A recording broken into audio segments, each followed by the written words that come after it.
Hello, everybody, and welcome back to an extra special NINJAGOcast. I am your Sensei Wolf. I'm LJ. I'm Meso. I'm Sakota. I think I'm Bar. And I'm Purple. Oh my goodness! I was desperately trying to search for which chat the name order was posted. You did fine through basic deductive reasoning. Thanks, man. Thanks. My goal for this episode is to never be invited back. So things are I mean, I'm amazed you're here to begin with. exactly. Yeah, I'm putting it to rest right now. Right? Like this is it. This is the final one.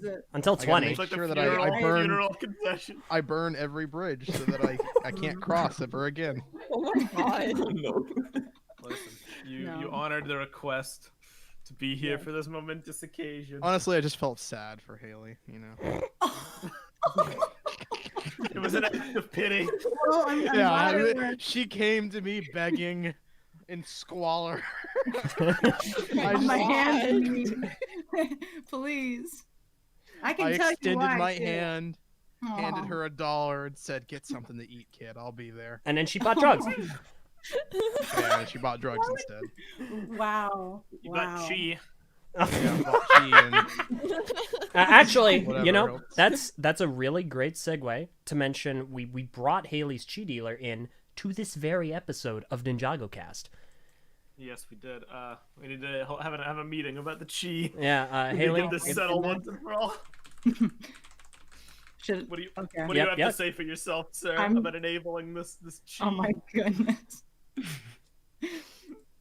Ladies and gentlemen, our extra special guest. It wasn't Var and Purple, well, it was also Var and Purple. yeah, we kind of got upstaged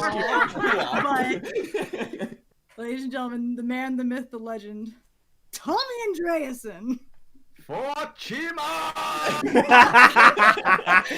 How dare you! You come onto my former podcast in my house. Hello, everyone. Happy 10th anniversary of Ninjago and almost 8th of Chima here. Yes, the real Yes, celebration. anniversary. I can't Sign wait me for up the for 10th Chima's anniversary 10th of Chima. anniversary. I'll throw a party. I will be celebrating alone with a bottle of gin in 2 years, I feel. All I'm saying, guys, Ninjago never gave us construction sets. Oh my gosh. I know where our real loyalties lie. Oh my See, Nessa, what you don't God. realize is that Ninjago actually takes place in the distant past, far along the timeline, and in the future, Chima is I don't know where I'm going. He was another real It's all It one started big good. It started circle. good. You started strong. Yeah, I started Yeah, strong, but then I was trying to get a reaction, and I didn't get one, so I deflated. I was busy It's okay, writing it baby. down. It was good. Yes. Don't feed into Thank you this. for thank you Yes. for joining us. Thank you so much. Thank you so much. I know If it's you- very late for you, so I appreciate it, Yeah. especially after the day you've had. I also feel this has been a long time coming. You've never asked me before, and I've been quite offended, actually. Oh, Haley, I you seem never to recall asked him? How I many? seem to recall Oh, asking I was you waiting multiple for a times. special occasion. Oh yeah, that's actually true. Yeah. We've asked you didn't numerous drop Oh, it. wow. This is a straight up Ellen DeGeneres moment right here. Yeah. But no, Yeah, I don't treat people well. Ah, you really are old man Woo. Gosh, no. TTV, there's something I haven't told you. What? It's okay, Purple. I'll tell You you, know, when you're older. this really is, like Messa was mentioning it earlier, but this really is the first time I've actually gotten to talk to you. And like Meso and I have one of the oldest videos on Ninjago on YouTube. It's I wager it's one of the first non-official videos. Mm-hmm. I don't want anyone really? to watch it. It's, Yeah. It's prepubescent Meso and LJ talking about. So it's I like, I sound the same. Ninjago special coverage with Lewa Johnson, Ugh. and it was just us back on January 22nd, 2011, rambling in high-pitched voices about the theme. Yeah. Well, I will say I've definitely followed you since 2013. I'm sorry. Pretty steadily, actually. I don't buy into this whole Bionicle crap. You know, apart from that, I think you do interesting content. Oh my gosh! Understandable. No It's one like seems to you- buy into it, apparently. You just Mentally consuming. you walked into my house and shot my dog in front of me. What in the world? God. Well, LJ, it was a pretty crappy dog. Yeah. We're gonna have a John Wick situation on our hands very Yes! soon. Like, I- you're gonna hunt me down. I just bought a suit. I'm on my way. I'm kidding. I have the greatest respect for Bionicle and the people who's worked on it. And Yeah, I, that's right. you know, had some very good times with. It's great okay, parts with it. Bionicle's gone. You don't have to worry about it anymore. You don't have to Can't worry do about anything. I offending can't hurt you. people. Every once in a while, they'll just rummage through the corpse of Well- Bionicle and say, "This is a good idea." I wrote a reboot of a Bionicle in 2011. Oh, Really? my Yeah. gosh. Wait. So, One day I want to pick your brain about That's that. so interesting. Yeah, Yeah. no one really liked it, and what we got instead was Chima. So. Oh. Okay, wait a second. One day. Are you saying that in your Bionicle reboot, they were animals? No, not at all. We were just coming up with a bunch of different concepts. I think we ended up with something like 12. One of them was a reboot of Bionicle, a very different version of it. Another one was Chima, and there was also some of the very early concepts of what became Next Knights. Ah. That all happened in like a hot tub in the southern part of Denmark over a week. It was great. First of all, it's That's amazing. awesome. Second of all, one day in another time and place, I'll pick your brain about the Bionicle thing, but not today. Third That's of all, I amazing. want somebody to make a meme of Wu and Moro from the end of Possession, except Wu is Ninjago and Moro is Bionicle. And he's like, you can't save someone who doesn't want to be saved. Oh my gosh. Anyway, for our viewers and everyone, if you haven't really figured it out, today is Ninjago's 10-year anniversary. Yay! Are you sure? I think so. I think it's today. I thought it was yesterday. It's It today, is. right? Are you So positive? we've I mean- been led to believe.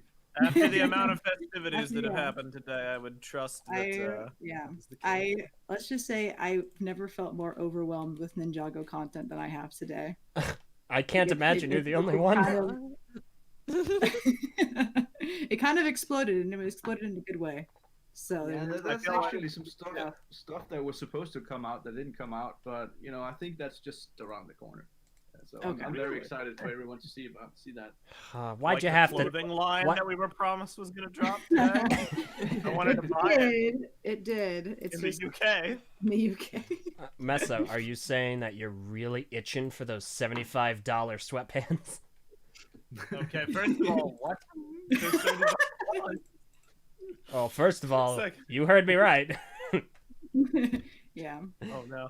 Oh yeah. Well, moving aside, even though it might seem unnecessary for our current listeners, give a brief overview of some of the stuff that's gone down today, just so we're all on the same page. From an So official Lego side of From things. the official Lego side of things, at 4:00 a.m. Eastern in the United States, the set Ninjago City Gardens went live for purchase. And at the exact same time, a web page for the 10th anniversary of Ninjago also went live. And on that web, Oh, are they sold out? Are they still available? I don't know. I don't know. I'll double check while you no. guys. It is what- currently no. only for VIP only, and the actual date for its release is on February 1st. I think I'm a VIP. So. I'll They're double not check sold out. while you continue. Oh, They're not sold out. I'll DM you. Continue. Woo! So there is also a 10th anniversary page for Ninjago, and on that there was an exclusive interview with the man, the myth, the legend himself, Tommy. A link to Buy Gardens, a link for the musical journey, which we'll get into in a Yay. second. Yeah, yeah, that thing. A link for a download for a poster by the wonderful and talented artist Joshua Deck, which that poster also comes in the Ninjago City Gardens set, which is absolutely fantastic. As well as other cool. Yeah. Wait. Cool. Josh's Oh yeah. I art guess is in the set. It's not in the set. It's a poster that comes with the set. So you open up the box and you it's pull the same thing. It's like It's inside the box is what I'm asking. That's really cool. It's like in 2001 the Mata canisters with like the Toa's individual posters. Yeah, that's really cool. That's awesome. Yeah, cool. it's so cool. So you can take a look at that poster on the website as well, to see which one it is out of his many. So, oh my goodness, what else happened today? I mean, what didn't happen today? all of this is a surprise to me because full disclosure, I haven't thought about Ninjago since the last episode I was on. So. We'll get to that in a second. Do I have some sort of administrator rights so I can boot people? Please. I will say they didn't tell me that you were going to be on this episode, Tommy. So the moment you popped in, I was like, "Oh no! Oh no!" You see, Var, you just gotta you gotta discard your inhibitions. You gotta realize that when you're dealing with Tommy, you're in a boxing ring. And it's a battle of attrition. Which one of you is gonna That means fall you've never first? been invited to the ring, right? Shut the fudge up, man. Okay, I didn't. Stop it. Why won't you respect me? Anyways,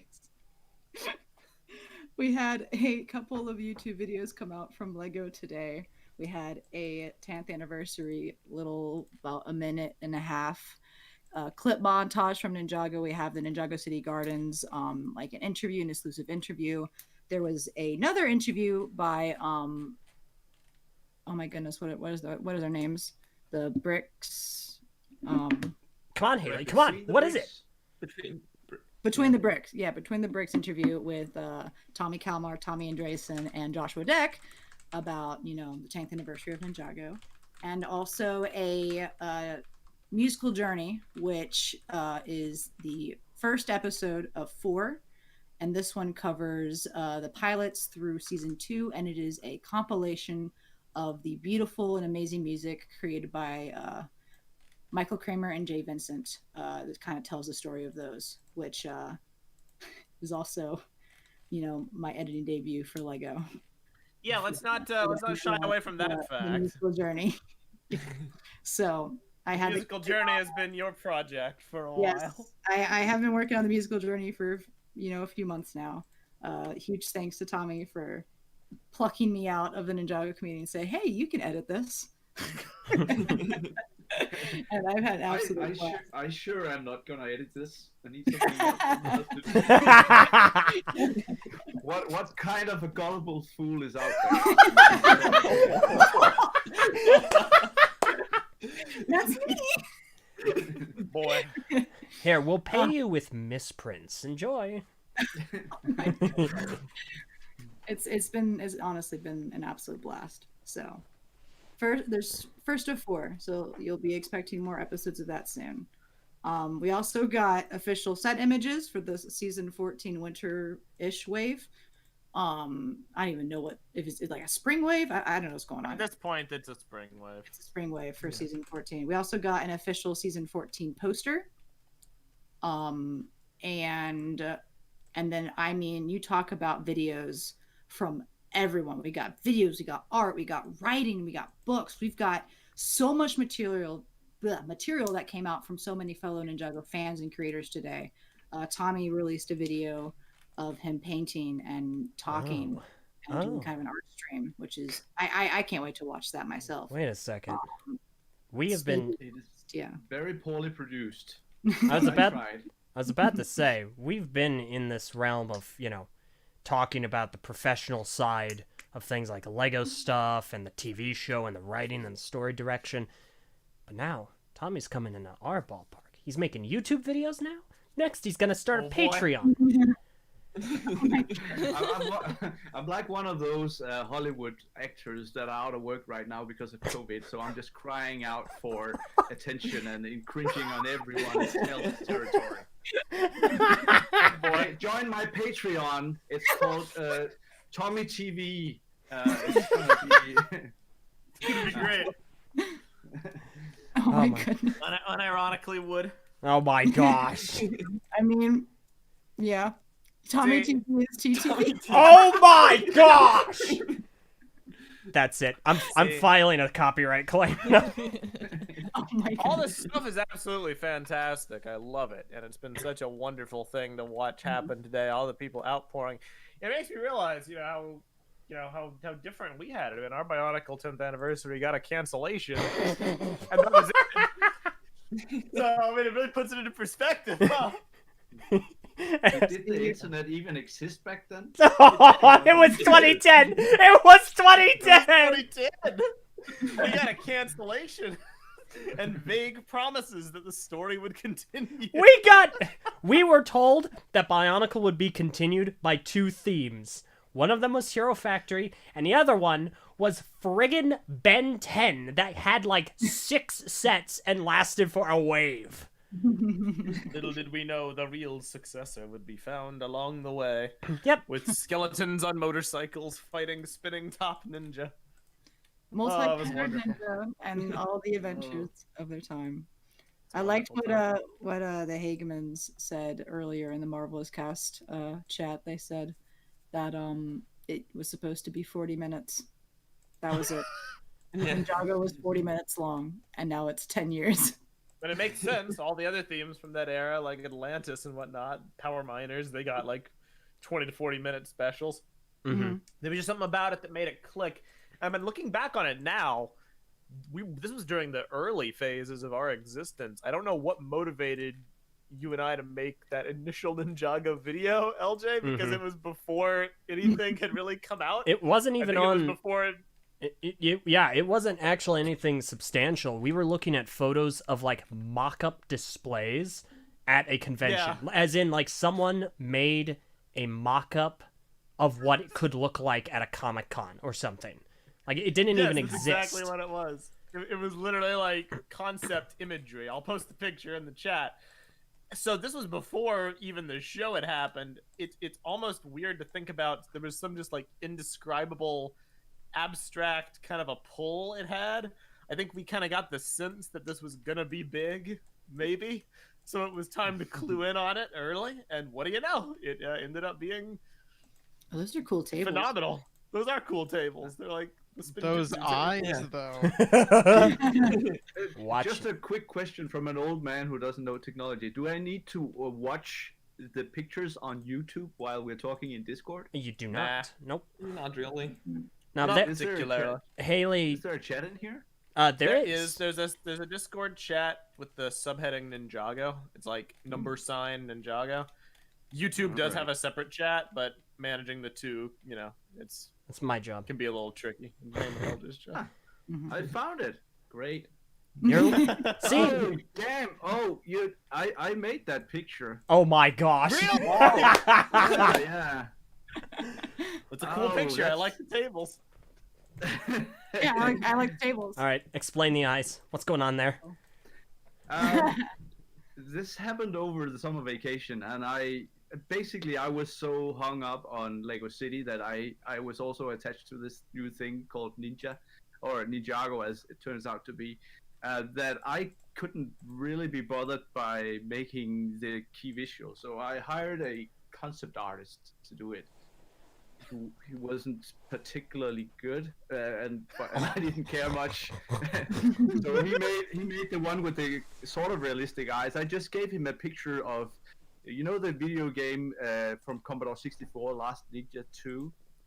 That was the cover of the Ninja game. So I was like, do this, but with Lego. But he took it very literally, and so he made those realistic eyes. But okay, that's fine. So what you're seeing here is a combination of the very first, I guess, ninja visual that we made, which was the black one, and then what it later became, which was Ninjago. I have no idea why I would put that together in a single image. and it's not very well done, no. Yeah, Huh. I mean, hey, but that I forget the context behind us talking about this, or even how it was revealed to the public. But like, this coupled with the premise and the sets, just kind of like it kind of lit a spark. I will say I never once imagined that it would end up turning into a behemoth, let alone that it would actually have a story that we would connect to as like the next great Lego story theme. But I'm very glad it did. Suffice to say, it's been a journey. It has been a lot of ups, a lot of downs. It's time. But Sorry. as they say in Ninjago, the path we seek is never a straight line. So. LJ, do you remember the just picture- busting into applause about the rebooted finale I do. at like 4 a.m.? I remember. We're like, I remember we did that podcast. We started it off, and we just started with clapping because we were so impressed. And that was rebooted. Yeah, the best season. Or second best season, sorry. Okay, nope. Actually, you know what? Perfect opportunity. Tommy, I've got some real hardball questions I got to throw at you. Well, You're before, concerned before we about get, me before we grilling get, him. before Okay. we get to that, Okay. I for those who are confused, like, okay, why is Var in purple here? Oh, yeah. Whoops. Hi. I would They imagine they're kinda- asking the same They're question. like, asking the same question. I'm gonna be a little cheesy here, Oh, boy. and Var and Purple were part of the original cast of NINJAGOcast when I met or got to know TTV without them knowing me. So when I started listening to TTV or to NINJAGOcast, it was, you know, Var and Purple, and then a couple other voices that I didn't really know. Uh-huh. But I knew Var and Purple. I was like, I knew these two. And Yay. today is the very first day, the very first time I'm on a podcast, or I'm on a NINJAGOcast with Var and Purple. Wait, for real? Wow. Yes. Irony in its purest form. Nice. It makes sense though, because you guys stopped watching it Hunted when they went into the As dragon soon as realm. I joined, Yeah. Var Yeah, we basically stopped like Yeah. paying attention to Ninjago the So moment Haley joined. I wanted to have a NINJAGO. She joined and I was just like, oh, this is too much. I can't do this anymore. It was too much. The fandom was Scratching his too high. bill. My bad. But I wanted to have a NINJAGOcast for the 10-year anniversary where it was a legacy of NINJAGOcast as well. So I wanted, like, Var and Purple. Aw. I would love if you joined so that it's kind of like, you know, here's NINJAGOcast as it was, here's NINJAGOcast as it is, and with Sakota joining the group, and then maybe even a few new faces in the future. Hey, Tommy. We got an She opening. expertly No, she let's not bring expertly Tommy into timed If you're looking for work. Yeah. Sorry. she What, Var? expertly timed this to ask right after her Christmas present arrived at our apartment. And I was like, well, I can't say no now. The guilt trip. Yeah. I wrote in the Ninjago language on your letter if you wanted to be a part Did of you really? I didn't even notice.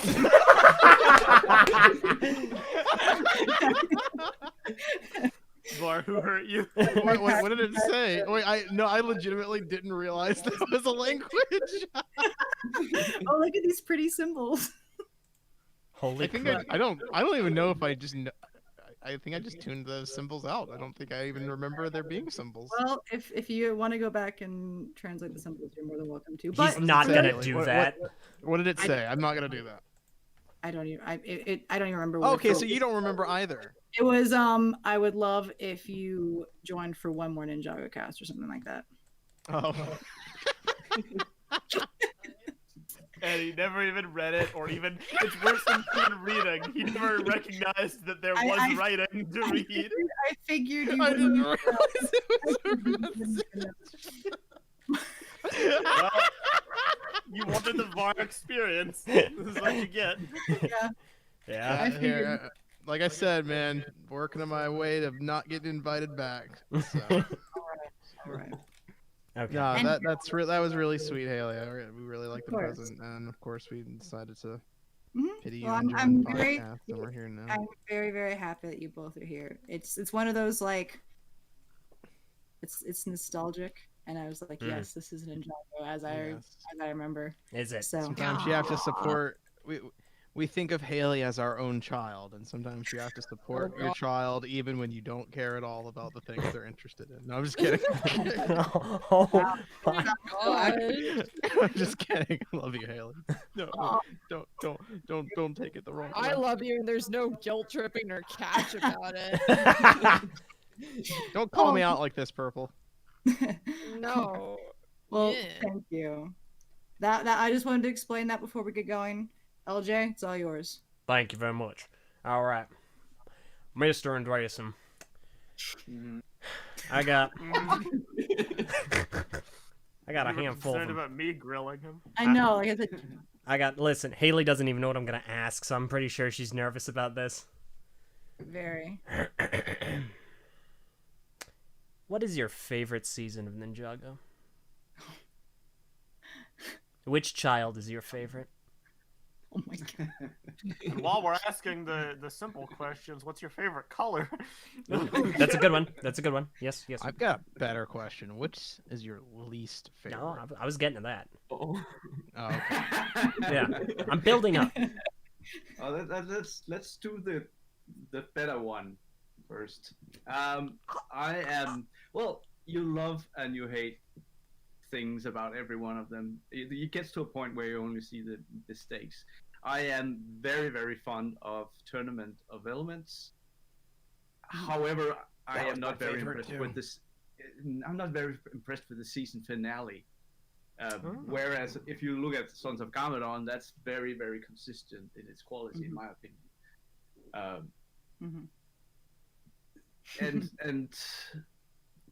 And then we are working on something right now that is absolutely mind blowing, even to me. I'm a sensitive guy. Whenever I read something that really hits me, I just like my eyes start to water and I well up. And with the scripts I'm getting right now, even though they're not necessarily sad scripts, it's just you can just feel how they really reach in and touch a core of Ninjago. So I actually think some of the stuff that we're doing right now is some of the best things. Obviously, it can still kind of fall or be less than it should be in execution, but holy crap, on paper it is very, very good. I'm Well, that excited. is fantastic Right. to Yeah, hear. that's awesome. Okay. It's awesome. All right. And for the record, I completely agree about Tournament. Yeah. We're in sync there. Same. One of my favorites. Not big on Hold the Line. But... no, it's like that should have been 10,000 snakes right there. But you always get into a reality of production at some point, unless you're really well prepared. And I think that that's wasn't even actually concerned something about that. that's something I think we're getting better at. I mean, you can see how we can do crowds now compared to what we used to. Oh, And that's one of the definitely. things that I'm super excited about, and also watching the work Haley is doing right now on the musical journey. By the end of it, you'll be able to see how far Ninjago has come to both visually and also in the camera work and the whole variety of stuff we're doing now compared to what we did in the old days. Sorry for changing the subject, but the musical journey is going to end up as a complete piece on 2 hours and 35 minutes or something like that, where you can watch it in just one go with all that wonderful music, and then you will just be taken through this sweeping journey of everything that we've been doing, and it's just going to be kind of a wonderful testament to how far we've actually got with this thing. Absolutely. Oh yeah. I'm very excited about that. Mm-hmm. It's funny, Tommy, because it's come to a point when I'm like proof watching it, where I have to actually put in a lot of time to proof watch because it's no longer like 10 minutes. It's now 40 minutes of like, okay, I need to watch it like start to finish to make sure everything's good. And then all of a sudden an hour has gone by. I'm like, wait, what? But I'm just proofreading it now. Like there's not that much, but it's like, yeah, it's a lot. It's quite a lot. Yeah. What I do, I get on my exercise bike actually. Oh. So that's a good way to lose 600 calories is to proofread some of the stuff you sent my way. That's actually not a bad idea. I really like that idea. I unfortunately do not have a project for you to edit those, so I will not be partaking in this idea. Please Okay. don't give me a project, LJ. So Haley, I forgot to mention you are in charge of our Bionicle musical journey for the 20-year anniversary of its global launch in July.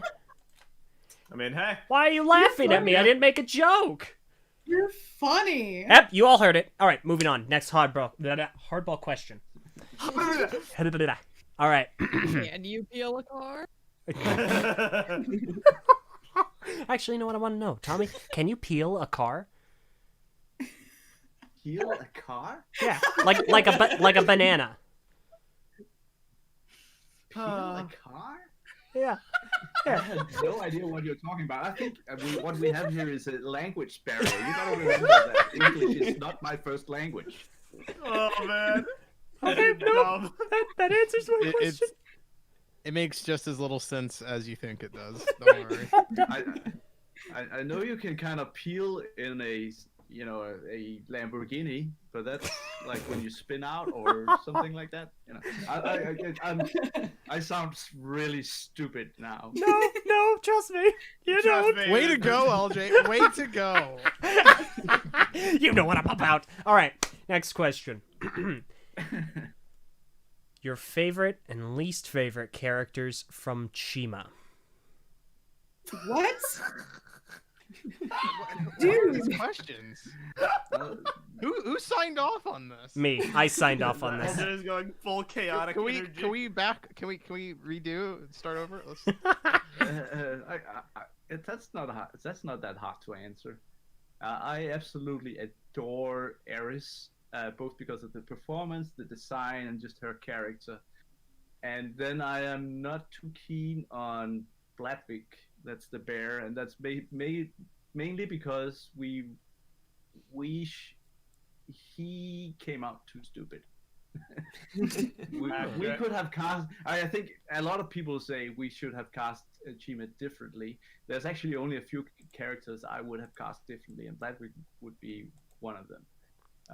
But or maybe maybe the actor was actually good, and just a different performance would have been perfect. I see. Okay. All right. You didn't really care about that answer, did you? No. I appreciate it. I appreciated the answer. I'm just digesting it. No. I'm digesting it. Okay. For the record, the correct answer was all of them are terrible. But no. I'm kidding. Wow. I'm kidding. I actually don't agree. The Raven was fantastic. I don't remember his name. All right. Razor. My goodness, you two.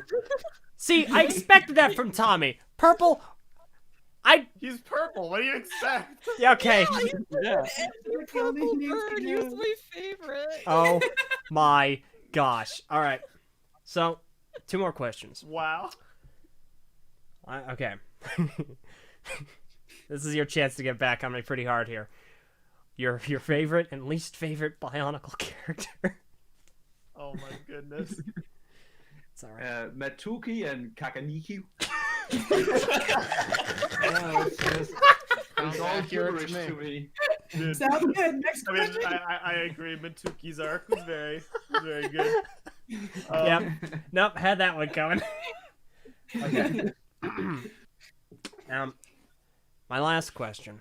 And this is the most important question I'll ever ask. And after this, I'm done. I'll let the others take care of things and badger you. I promise. Can I guess what the question is? Yes, absolutely. Go for it.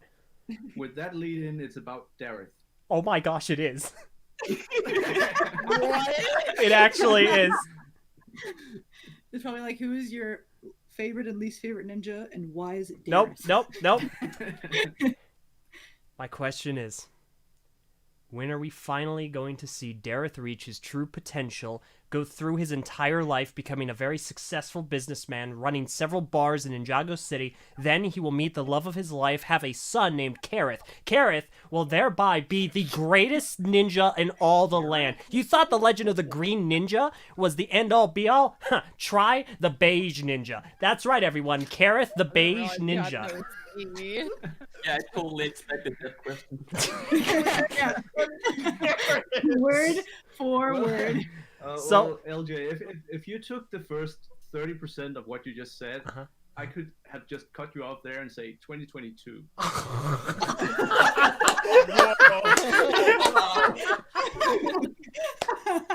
Fantastic. Whoa. He's like, I'm not complaining. We're done. All right. I'm very excited. I'm looking forward to Kareth Antics Sue Jenkins. Let's do this. Oh my Jenkins. god. Jenkins. Eldest self-insert fanfic is Darren's son. The Beige Ninja. All right, I made that up on the spot. I'm done now. Thank you for letting me badge you with that. My goodness. I love Dareth. Thank you. He's one of my favorite characters. Not everyone on the writing team loves him, so it's like it's a fun little tense battle every time we do a season. How much attention will he actually get this time around? Just saying, he needs a sidekick, someone to bounce off of. I know a perfect guy who could do it. You know, name starts with Ro, ends with Nin. It'd be great. Oh man. You know, there's something I do want to talk about while you're here, Tommy, because I'm curious what your take is. This might be not the case from an outside kind of observers, because I'm in the Ninjago community. We at TTV love Ninjago, but we do other things. We're Bionicle fans by nature. We're not necessarily as involved all the time as, you know, say the folks at the Marvelous cast who are like hardcore in the Ninjago. But I've witnessed over the last, I'd say, like year and a half, the Ninjago community has really, it's taken off in an interesting way. We've talked before about how the challenges of forming a community in this era about a fandom stems from social media, right? Mm-hmm. And how people are very spread out over social media. And it can be difficult to unify people in that because everybody has a voice on social media, but you can't necessarily get people together the same way on like Twitter, you know. But somehow the Ninjago community is they're doing it. And it's in no small part thanks to, you know, you and the voice actors and the writers and the production staff being such like active participants in the community.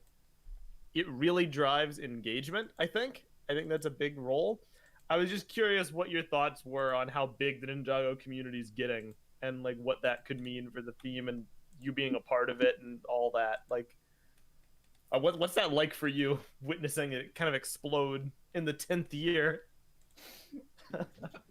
Well, it's hard to say explode. I have no idea how big it is and who these people are. You know, obviously we get to know a few of you guys, but you know, how many people are actually out there, or is this just a very vocal minority?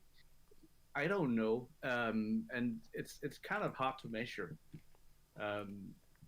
You know, I mean, you can see like whenever there's someone doing a podcast, it's not like there's hundreds of people pouring in. So I'm guessing that it's kind of a modest community actually, but it's a very dedicated one, and it's great to watch it grow. But I don't know, you know, I don't know at all how big it is. And in terms of everyone getting involved, like the voice actors and Bracky and the Higemans and the Fold, this is just something we're very passionate about. It's not something we've ever discussed like this, try to cultivate this thing. It's just, oh, this is what we do, and this is something we enjoy doing. And then, you know, it's just fun to get some response on stuff you're doing, because, you know, a lot of the stuff we're doing in studios and just sitting behind computers. So the interaction is something that really is helping to fuel that creativity and passion to do things. But, you know, the whole thing is a bit of a blur to me. I don't know how big this thing is.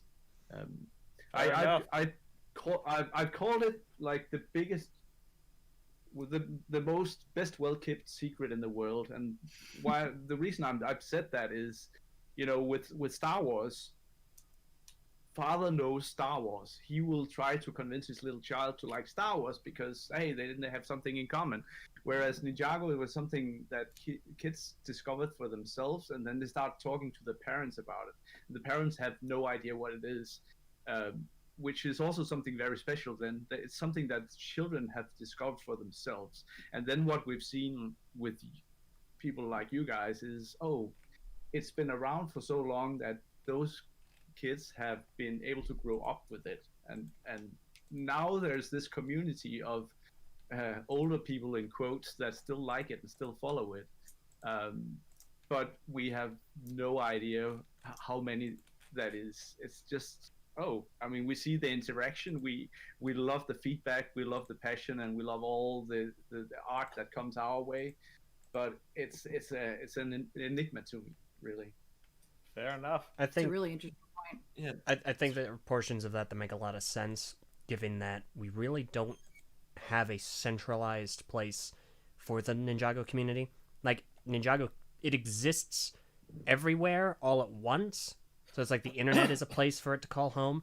But, for instance, trust me, we say this like a broken record. With Bionicle, we had BZ Power. BZ Power, if you were a fan of Bionicle and you were at all interested in being online with any presence or any interest in going further than just the products and the story material, you were on BZ Power. Thousands of people on at a time every day, constantly.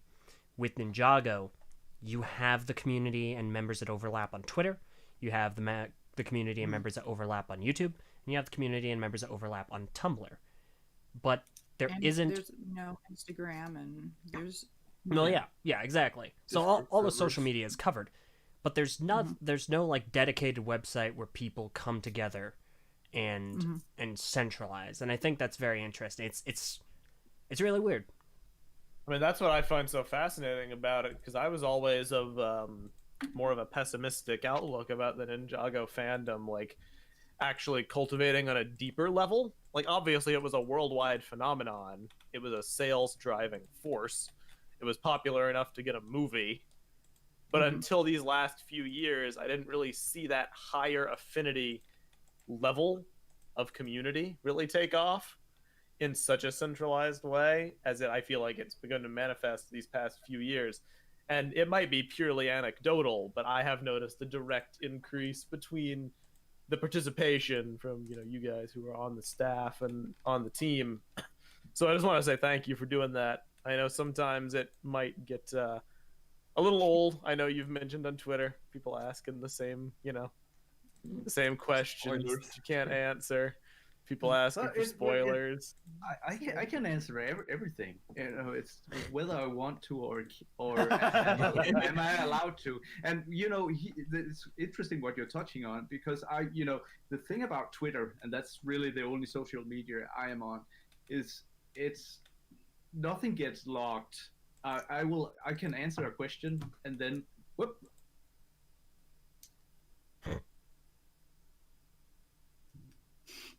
I'm back. Hello. Yeah. I was throwing my arms around trying to explain the thing, and I ripped my cord out of my headphones. No, but it's like I can answer something in a good way on Twitter. Then 2 days later, a new person joins Twitter and asks the same question, because there's no way to really go back, except then you're just scrolling through answers to it.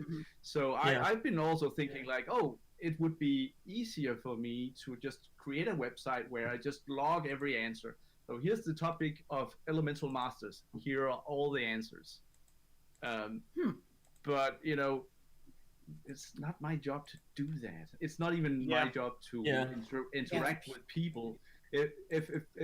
If someone were to hire me and pay me for that, I would gladly do it. But I do it out of my own passion, right? And I've been working in many different ways, and as long as as you get too structured about a thing, then to me it starts to become a job again, and that's Yeah. then I would start to lose interest in the interaction again. Hmm. So I definitely but think it- that's you the know, right way to do that. but and then Twitter is not a good like encyclopedia platform to Yeah.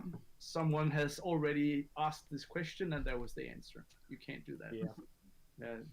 Yeah. I mean, the Bionicle community dedicated forum spaces, websites that were dedicated to exactly that purpose.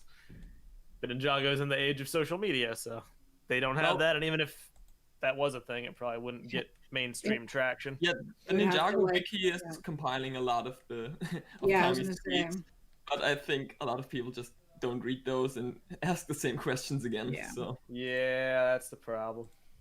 So, and It I is like what it what is. you said about, answering questions, because there are definitely a lot of questions that it's like, I am legally not allowed to answer this question.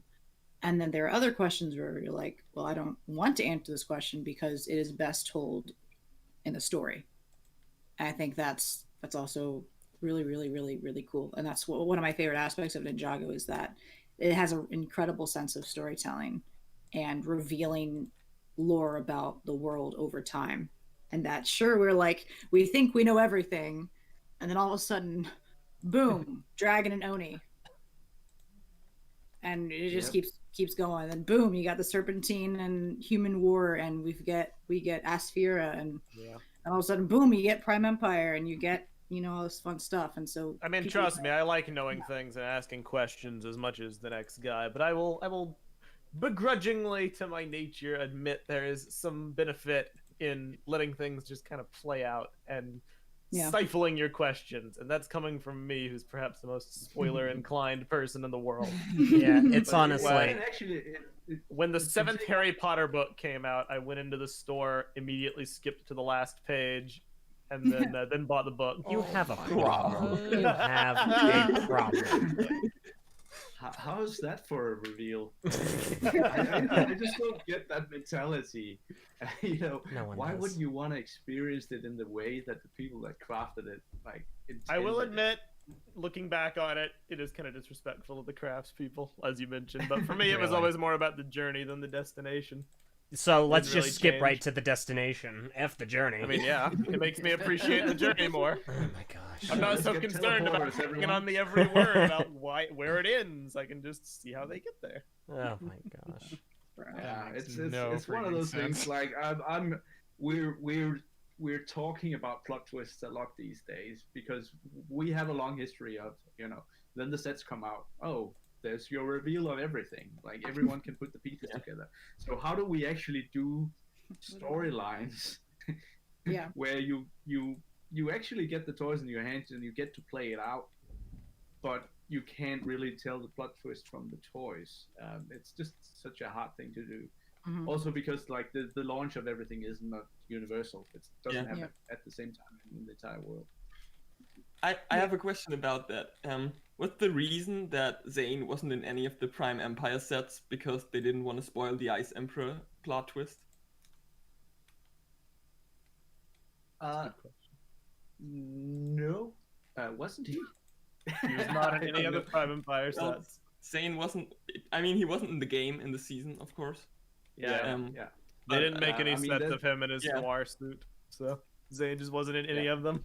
You see, I didn't actually know that. No, that's because we hate Brent Miller and Brent, are you here?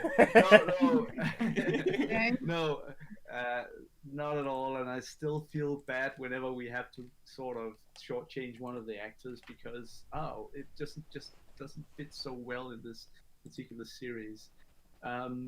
No, I don't recall why he wouldn't be there, but pretty early on we did decide that Zane wouldn't go into the video game because we needed some ninja on the outside, so we could run those two parallel stories about unraveling the mystery of who's on Ogami and where's Milton Dyer.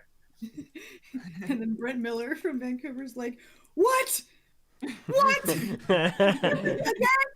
I was just the villain, and now I can't go in the game either. Oh, yeah. I guess he's been ranting about that for that documentary thing, right?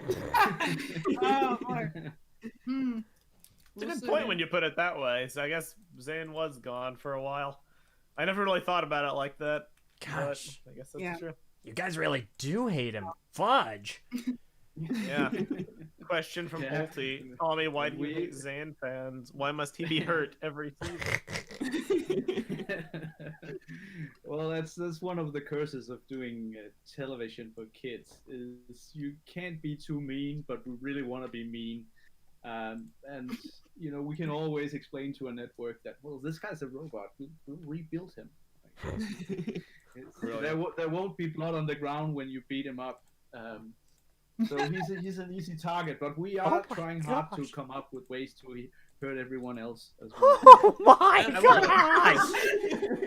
We are being creative with emotionally scarring our other ninja without actually scarring them. I love to see it. Gosh. That fills me with great joy. You people are psychopaths. What? No, the key to a good story is interesting conflict. And interesting key- conflict means you got to take our characters that we love and like tear them to pieces. The key is steaks. Well done steaks. Oh no my- red on the meat at all. No, you stop it. Stop it. I've seen the light. I understand now. You're a friggin' lunatic, Meso. What's wrong with you? Tommy, how do you like your steaks cooked? I like them. I like them bloody. You monster. You're the monster You know, here, Meso. I'm actually very comfortable working in the area I'm working in right now. I am working with people on the side, trying to get some splatter movies and stuff like that produced. Just because I also like that stuff, but that's not for Ninjago. Oh, damn. Sign me up. I'm working. Yeah, it's like we'll see if any of the stuff gets on the ground, but I'm working on some stuff outside Lego. That's Which exciting. is That's cool, yeah. Ooh. it's well, I've been doing it for years and it doesn't really go anywhere, but there's some good scripts out there, and maybe someday someone will pick Well, something up. if you need a camera person. Oh my goodness. The ulterior motive comes out. Yeah, here we go. Wow, no. Sorry, no. hang on. Since we're being shameless here, if you need just a licoricey sounding voice. Because you know who... News in the distance. Yeah, I would describe that the sound of that voice is beige. Yeah. The beige voice. I've got family members that hate the color beige. They're gonna be so disappointed when they hear this. Man. Oh my gosh. Our, intense Ninjago moments. And I know, based off of hints from multiple people in the creative or the creator side of Ninjago, that pretty intense moments are coming. What would you say is your favorite kind of mature moment for Ninjago, but from the first 13 seasons plus pilots and Day of the Departed? Like, if you had to like point at something and say like, I can't believe we got away with that. Well, I mean, you can say that about most season endings. When we originally did both episode 13, the battle against the Great Devourer, and episode 2016, I had some explaining to do because, I mean, people weren't really on board with that kind of intensity for a Lego show. I mean, obviously that was the right thing to do, but it wasn't where we were at that point in time. Mm-hmm. So there was like, okay, I had to write out emails and explain, well, while I'm very, very happy and proud of what we did in this particular season, I want to assure everyone that is not the tone of voice we're going through for moving forward. Next season is yada, yada, yada. And then, I knew we would like build up to that again. But, it's about pushing a little at a time. But in terms of favorite moments, I just love when Nia tries to motivate Lloyd to take responsible for the resistance in Haunted. You know, the way she speaks to him in that moment. Because what else are we to do? I mean, you can just hear the sorrow in her voice as she says those things, because she believes Jay is. I'm getting all emotional talking about it. You can just hear like how destroyed she is, and she just holds on to this one little thing, where that's where she finds her will to carry on, and she's trying to give that over to Lloyd as well. And I think that's just a very strong moment, and it's not a particularly sad moment or anything like that, but you know, the fact that we can do stuff like that in a show like this, and also the moment between Vinny and Garmadon in March of the Oni, it's just so profound and just a little silly. My but boy Vinny. There's so much truth in that little exchange there, right there. Thank you, Vinny from NGTV News. Yeah, it's a great moment. Mm-hmm. I mean, not every, like, it's a fundamental misunderstanding, and I mean, in the past when we've gone off on long tangents about, you know, plot and stakes and death and whatnot, it's a fundamental misunderstanding that every mature, deep, or impactful thing has to involve death or violence or massive cataclysmic, you know, ramifications across the world. Sometimes all it takes is a moment where the characters can be themselves and be the truest versions of themselves. Mm-hmm. And when that happens, it becomes resonant, which is why I think a moment like that Nia moment you mentioned hits so hard with people, despite really being fairly minuscule in the big picture. It's because in that moment, all the noise was gone. It was just Nia and Lloyd. They had pretty much nothing left. And they were just the versions of themselves that were still trying to, you know, do the right thing. And that resonates with people because sometimes things are hard and you don't really have anything else you can fall back on except, you know, who you are. It's a good message. But also, like, very, very subtle things that we sometimes do in the ending of Rebooted after Zane has done his big sacrifice and everyone is sad. There's this very, very small moment where Jay is walking up to Nia, but then she kind of tucks into Cole, and you can just see how he's just totally lost at that moment. It's like he was there for her, and he actually needed her, but you know she went to Cole. Like quite a wonderful little scene there. Oh Indeed. my! It's one. Goodness. It's weird because whenever it fades to black in that particular moment, like there's so much going on the screen, my eyes are always either locked on Jay or Pixel.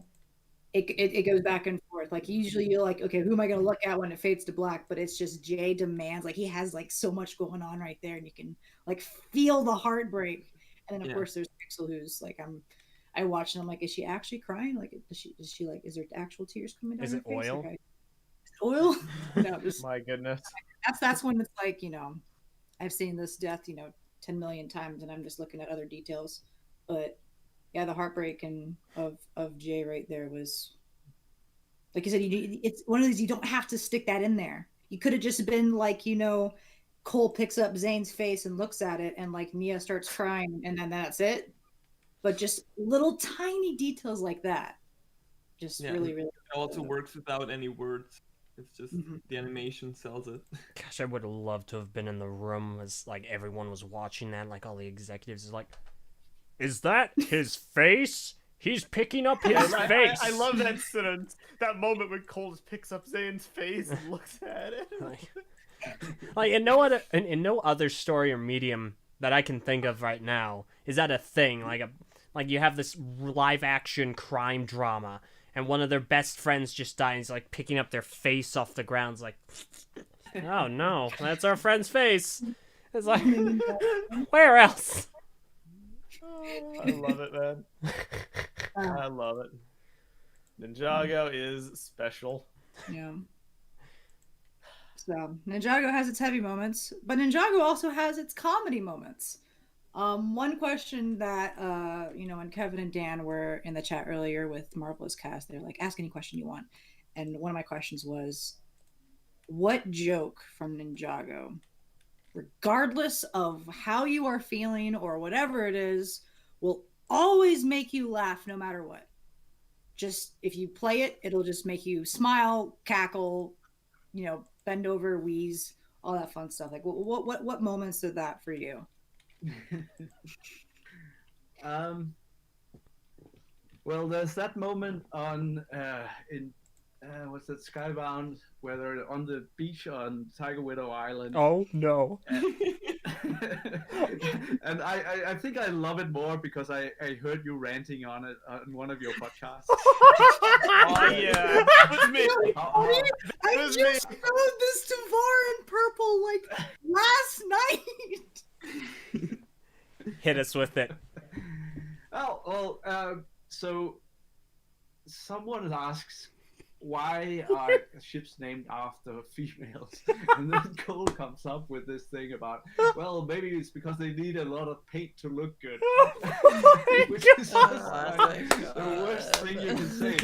But what I love about it is how he completely redeems himself after that. When he starts to talk about, it's about reminding of home and about comfort. Because I think that's what a lot of people are. The whole thing is like, sometimes you just gotta let loose and say something that is completely inappropriate and stupid. But it's also very, very funny. But if your heart is in the right place, and it's fine to do that when you are among the right people, right? Everything can be too politically correct. I'm keeping my mouth shut. And that was definitely one of those jokes where you get that on a script level, and I think Kevin and Dan probably expects that to be taken out, but I'm just like giggling and making sure no one else sees that script until I start to supply notes. Brilliant. Then I'm just hoping that no one picks it up before it actually gets to the screen. I do some of that sometime, and my favorite example of that, and it did get caught, was in Legends of Chima, where in one of the episodes we have this story thread about Gorsan having his favorite pair of underpants. Oh no! And it's like a running theme. And at a certain point, those underpants get stretched so far that they're huge. Lavelle then uses those underpants as a parachute, but they're now destroyed, and Gosan is totally sorry about that, and he's almost crying. But by the end of it, he has made a tent out of those underpants, and then they throw a party, and his line in the show would have been, "Hey, there's a party in my underpants, and everyone's invited." There was people dancing there, and there was lights, but they just caught it in the very, very last moment. It was just a brilliant, brilliant line, but Holy crud! Oh my god! The world has been robbed. Yeah. I never thought we would learn the deep lore of Chima. Single-handedly saved Chima. That's like Bionicle. Forget about that. My favorite theme. Holy guacamole! That's funny. Wow. Wow. Oh my gosh. You guys and Tyler, LJ, Hello. Sakota, Var, Purple, do you have any moments from Ninjago that you remember that will just always make you laugh no matter what? I like the part in Tournament of Elements when Jay takes his towel off and starts hitting someone with it. Oh yeah, that was a thing. Oh my gosh. Yeah. It's as close as nudity as we ever got. Right. The fandom freaked out about that. It was hilarious. Yeah, Remember how the camera danced around and never went below his waistline, which I thought was hilarious. I mean, so what are they trying to hide? Yeah, Haley. Would you happen to know whether or not they live by it? They ever got a bad angle on Jay? You wouldn't happen to know anything about that, right? Look, the fans have taken that scene to the max, and they found one shot or one frame where he's upside down and you can look straight up. And it's like, well, what's the point anymore, y'all? Dear God. I like how she. The Ninjago great because community found it. The Ninjago community. it's even funnier because he does that with, you know, Starfare the movie on TV. So he literally flashes his dad Okay. on screen, and we didn't know that until like 2 seasons later. Oh, I'm trying to think. It's My so deep. It's so deep.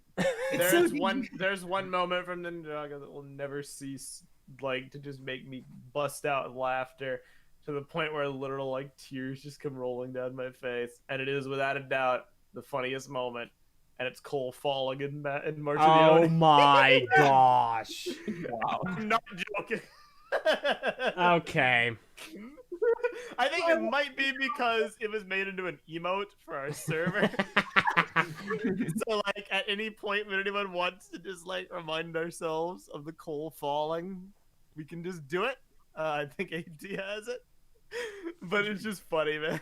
I mean, is it not on the server right now? Oh, no, it's gone. I think it was removed. Okay, it was. I will actually say that the actual funniest moment is from the Chen's chair short called Fair Play Chen or something like that. yes, I remember. When he's playing ping pong against Klaus, it's the whole thing is just hilarious. Just a testament to how sharp Will Filmar are making those things. That was a brilliant moment. When he runs up on the table and shouts, "Winner!" Boom! And just gets slammed. It's so Jin was amazing. well-timed. That entire short, I love the freaking gun of ping pong ball. It's like rains over Klaus, who like barely just kind of like, it's like, oh my gosh, really? And then, My runner-up to Cole falling is probably Noir Zane from Prime Empire. A lot of it's credited to Brett Miller, but it's also just the writing in general. Like, I've been, you know me, I criticize from time to time. Really? The plot. One thing that is like unequivocally pretty much never faltered is Ninjago's capacity for comedy. And if anything, it's only gotten better in recent seasons. Like the propensity of jokes and that it really land with smart, like witty, quippy dialogue is just on fire basically every season. But that one episode with Zane really was just a testament to it. I'm trying to think if there's anyone. The one that always gets me is Zane throwing the rocks in season 13. That's another one. That's another one. in real life, just keep rocks in my pocket whenever I agree with someone. Just chuck a rock at them. What the Here, fudge? here. That almost got cut actually. But that's because. The thing is, when you're making things for children's TV, there's this thing about imitatable behavior. So would that inspire kids to throw rocks at each other? You know, just for fun. Like I agree with you. Bam. Someone get hurt. So it was like, how small do we need to make these rocks, or should we make them small bones instead? Because you know you can't just pick up a bone from the ground normally. Wait, you but, can't? You know, it worked the way it did. Well, depending on where you are, if you hang around in graveyards. Oh, yeah, no, yeah, yes. Yeah, this one really hits my funny bone. Picks up a funny bone. You're, wow, you're so humorous. Ha ha ha. But I'm really yeah, trying to think. There was a really funny moment in Ninjago that just always gets me, but I can't remember what it is. I know there's one in season 13 that really got you. Which one? I don't remember. It was when it's in the Ascent, and they're all in like, you know, the car, and Cole's in his mech, and Vanya's like, what if the lava monster's still up here? And he's like, what do you think the lava monster be up here just staring at a wall? And then it just turns into a slow mo of them passing the lava monster, who was indeed staring at a wall. Yep. Okay, I remember that. That one got me. That one was friggin' hilarious. Honestly, Master of the Mountain is just a really good season, just overall. Also, the thou shall not be allowed to traverse beyond this point. Pretty good. Bait and switch right there. Is that funny line? Cyrus Borg's Borg Watch, but no Cyrus Borg. Oh my gosh. Legitimately funny. Oh, man. a few of us, Tommy, just finished rewatching Hands of Time. It took us about 2 months to complete it. Did. We Just because it was no, one of it was, us being busy. The other part is because we couldn't stomach like 1 or 2 episodes at a time. we struggled. Yeah. We really struggled. What you gotta realize is how much you have to thank that season for where we are right now. Mhm. And I'm extremely happy about that season actually. One, because the scripts were great, and I will give you that the execution is not great, and that's what actually led Will-Film to change their supplier, because the whole production was just not good, and the sub vendor had another project, which was what led to them not paying enough attention to Ninjago. So it got as good as it could get, but that whole thing led to that Will-Film sought out another vendor, and that's what led to that great rise in quality that we got for Sons of Garmadon. Which is immediately noticeable. Like we paired watching the ending of Hands of Time with immediately going into Sons of Garmadon, and the difference in every capacity of production is just it's so incredible to see the evolution. So yeah, but, sometimes you gotta break a few eggs to make an omelet. But I think still like one of the concept for Hands of Time is still one of the ones I'm actually fondest about. I think the ideas are brilliant. The ideas of snakes filling up the armor, because that gets you to a point where you can like really bust up an enemy and he falls completely apart. It's almost like a splatter movie, but you're still in that area where he will just reassemble because he's just snakes inside armor. That is the one thing I'll give it. The brilliant. Vermilion, they're my favorite. However, the execution wasn't there. Which it was just a darn shame. It's the Vermilion. Like the Vermilion are really, really good. They're my favorite Serpentine anime. They're one of my favorite kind of troop enemies ever. I have pretty much no problem with them. They're even tied into the lore of the show with being, the children of the Great Devourer, basically the eggs. It's just Time Twins. It's basically only the Time Twins. Well, they're funny. The character dialogue, I think that suffers the most. Like, there's a lot of great ideas, a lot of cool execution, but then when they start talking, you're like, that line was like made my skin crawl. Yeah, but I like some of their traits. Like, was it Crux who hates technology or Chronix? It was Crux. Yeah, that whole aspect is funny. Yeah. Okay, they really can I then ask you this? How much would you like to see those guys return? Is that a question you need answering? Where did they go and what did they do? Or is that just like? It's tough for me to say. I mean, here's the thing. It's kind of a loose end, but it's a loose end that doesn't necessarily need to be tied because they're gone. Yeah. They've been gone. Wu is back. That's fine, but the Time Twins are not. It's not a question the series has asked, and if it's not a question the series has asked, I don't feel like it's a question the majority of the fan base are considering. Like, it's kind of stuff where if the show is asking something, then it's because it wants it wants its audience to ask as well. Where's Wu? Where's Wu? We gotta find Wu. Where'd he go? # where's Wu?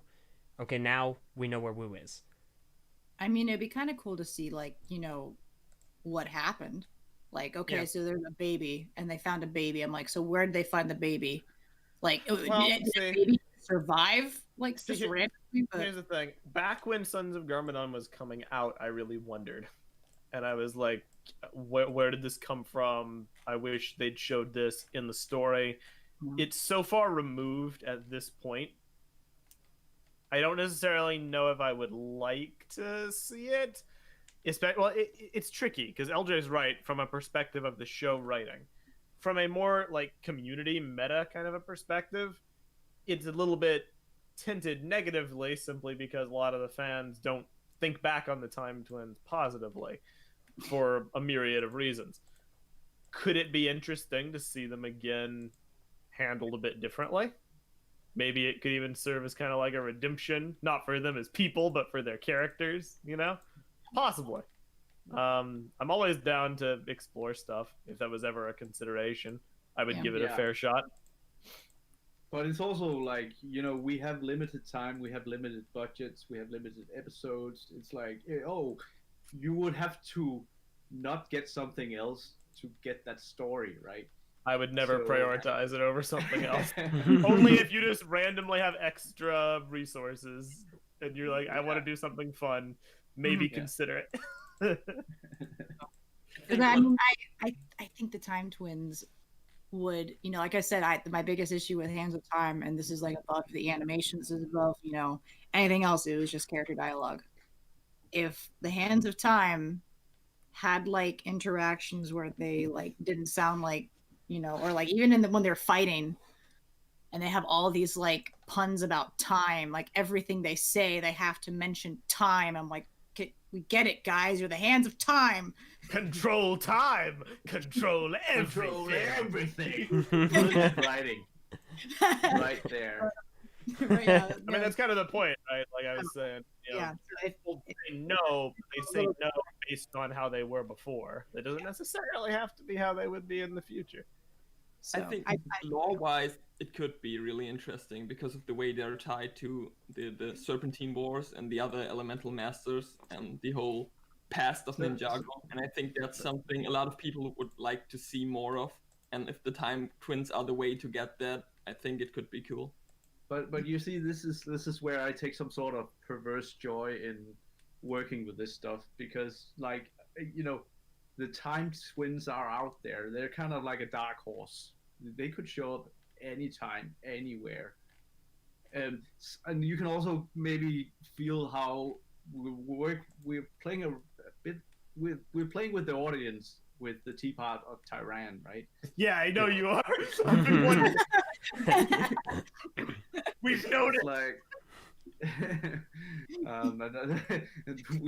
we're not done. No, bring it, bring it. Not a con. you realize Narcon 2. your opening when you decided to play with the fact that you just opened Nauticon back.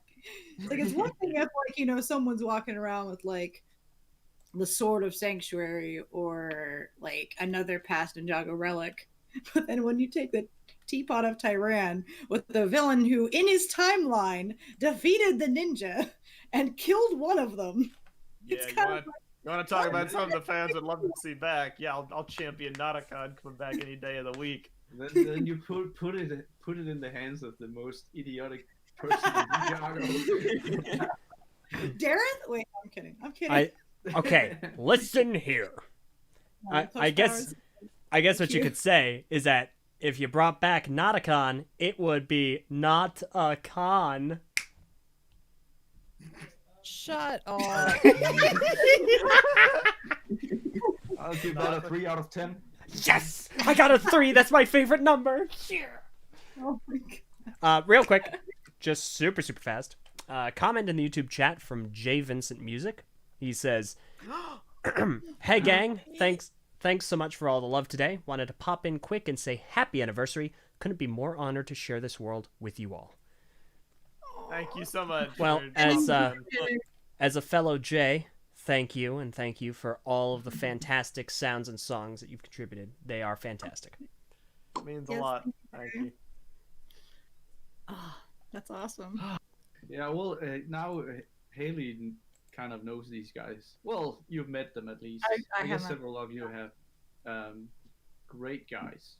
Oh my Tremendous people. God. Passion. The absolute passion. And talent. Are their favorite fruits passion fruits?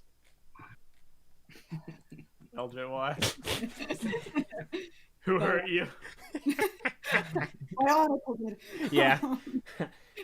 The very man here. Okay. But no, it's In short, Hands of Time, maybe. Nauticon, yes. give the Nauticon. So I guess even stemming off to a little bit of musical journey with the Skybound music. Nauticon has great music, Well, at least he does. and it's Mm-hmm. Yeah. Go on. Go on. Like, it's, Why I was can't you like, say it? spoiler alert for those who are going to be watching episode 2 of the musical journey. Skybound's journey is just a bit shorter than all the others. And like it like Nauticon has a fantastic theme, but it's one of those like, oh, is there more? Can we give more to Nauticon and more for the ninja and whatnot? So There were some budget problems on Skybound, and I mean the music got the short end of the stick on that one. It's So Gotta make do with what you have. yeah. Yeah. And then there was just the one theme that was created for it. Yeah, it's And then the Great Pirate Song. yes. I mean, the pirate song helped a lot. Like when I was watching, I did not notice. I didn't notice that the soundtrack took any hit quality wise. Yeah. Maybe boiled down to it's purely the soundtrack. You can pick it apart, but I think they did a good job with what resources they had. And was it the song that Yepe wrote? I'd give all the gold that we have.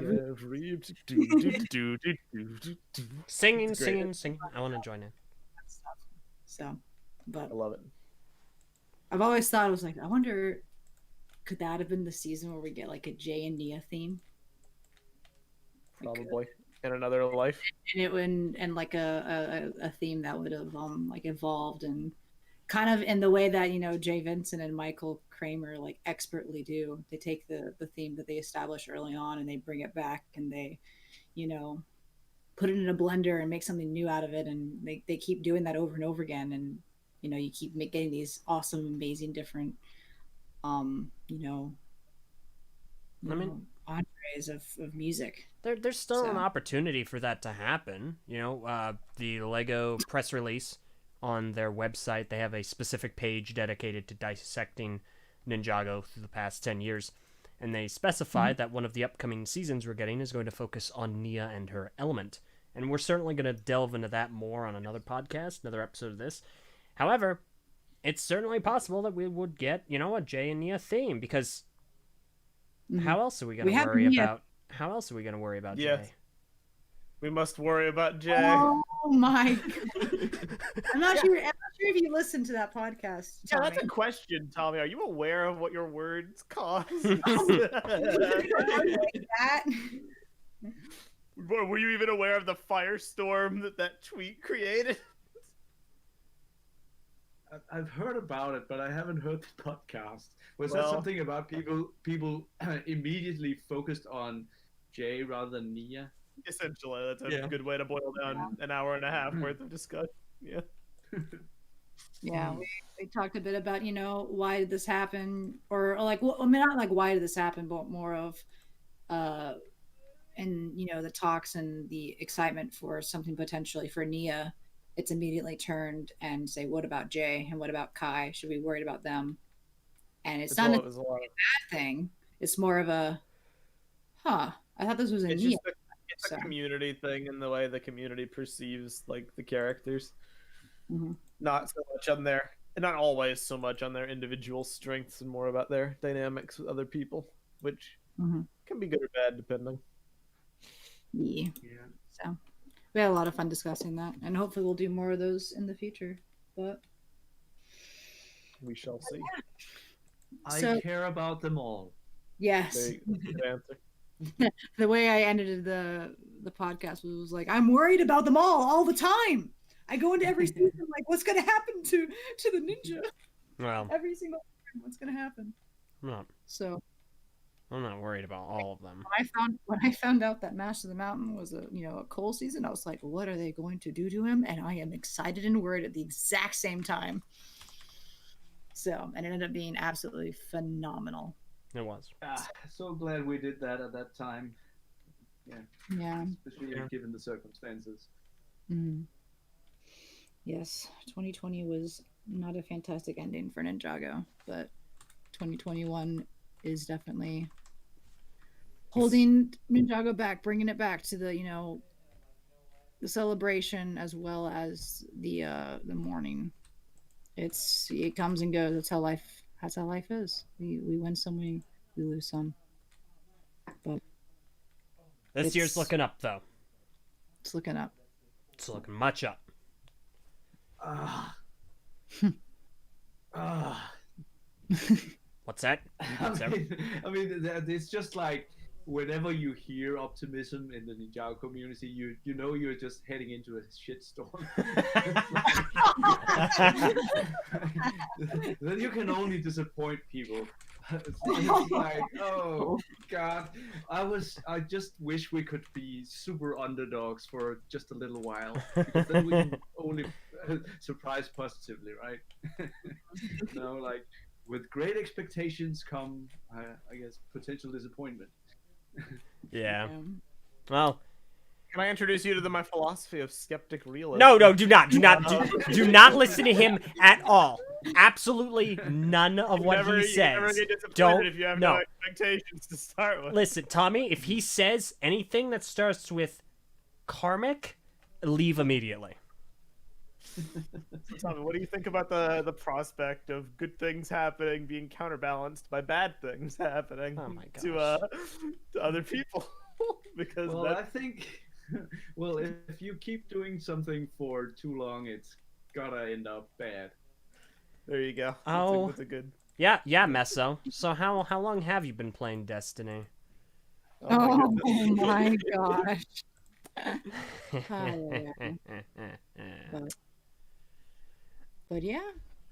How are we doing, Var and Purple? Is the Ninjago talk kind of Are you like guys still here? kind of I have nothing to contribute. So, a question for you two. I mean, so the last Ninjago that you both saw, I'm guessing, was around the beginning of Hunted. I'm gonna be honest, the last thing I remember is Possession. Yeah. They watched Sons of Garmadon, but it's been a Yeah, while. I've Who's seen. that Netacon guy? You got to don't- remember that when Sons of Garmadon came out, we were kind of going through a personal upheaval. I think a lot of the memories might be. Hello. Yeah. Sons of Garmadon was definitely the last season I watched. I don't think I finished Sons of Garmadon. I think I made it to like Bruh. probably more than halfway through it. I think we were all sync watching it at that point too. But yeah, a lot was going on at the time. Yeah, I I can imagine. But I can't say that I remember too much other than the fights were really good and the intro was really good. But yeah, that's been a while though. Like, how long ago was that? That would That- be 3 years. 3 years? Yeah, that's the last thing I've seen. So it's been 3 years. Same. And So, like I said earlier, it's like no like hyperbole. Like the last NINJAGOcast episode I was on was probably one of the last times I like thought about Ninjago on a more like deeper level. And it's nothing to do with Ninjago. It's just everything else in my life. But yeah. So it's hard to contribute too much to this conversation. Yeah, I'm so far removed from it. I totally know what that's like, because one of my favorite shows was that 24 show with Kiefer Sutherland. Hey! I loved that so much, and I watched the first 8 seasons, and I was so excited for the 9th season, but I just It didn't keep you, did it? don't care. No, but that wasn't because I loved season 8, and it was just like, oh my god, I love this show, but there's just a point where you lose interest in something and you can't really explain it. Same thing with Ash versus Evil Dead. They have made a complete TV series specifically for me because I love that franchise. You know, Army of Darkness, that stuff. I cannot get myself to watch that TV show. I don't know why. interesting. Yeah. It's a passage of time, right? Sometimes it's about like the spot you're in when you're enjoying something. Right. Like at the time when we were all watching Ninjago, and when Bar and Purple were like on NINJAGOcast, it was riding high. The movie had just come out. Sons of Garmadon was coming out. Mm. It was awesome. And then stuff with our channel went belly up. Yeah, well, for me, it's definitely it's a bigger thing than just Ninjago. That's not like Ninjago isn't specifically what I've like tuned Yeah. out of. It's the Lego sphere in general, and a lot of my in general hobbies I've kind of tuned out of for a bit too. It's just like there's been so much going on in the world. I find it difficult to want to focus on anything else, and when I try to focus on anything else, I don't know. It feels like this is something for another time, you know. So Var grew I up, haven't. got a career. And Yeah, I mean, basically, I've focused on my career and life and stuff, so I haven't really been able to enjoy Ninjago like I used to. Mm-hmm. But I mean, I've bought a couple sets here and there. I think the last one I got was the Lloyd mech, which was pretty cool, and I definitely want to get the gardens. So I still like. I the also sets. I also think that part of what may have at least subconsciously maybe affected your enjoyment was putting all that work into a very well edited Ninjago review series and then getting ruined by YouTube copyright and Yeah, having that all of definitely. it be deleted. You honestly, YouTube is the worst thing that ever happened to my hobbies. A running trend for me is whenever I think it was actually mentioned in this podcast a little bit earlier, like when something is enjoyable becomes work, it's easy to fall out of love with that thing. And unfortunately, the more negative side effect of making a YouTube channel about something you really love is that it starts to become a grind and it becomes work and it becomes, like I've got to spend hours and hours on this video to get it out in time. And then when all of that disappears because of some crazy algorithm nonsense, then it's just even more motivating. But Yeah. so there's a lot of factors into it, but Mm-hmm. no, Yeah. I mean it's cool that Ninjago's still going on and everybody seems to really enjoy it and stuff, and I'm happy for you guys.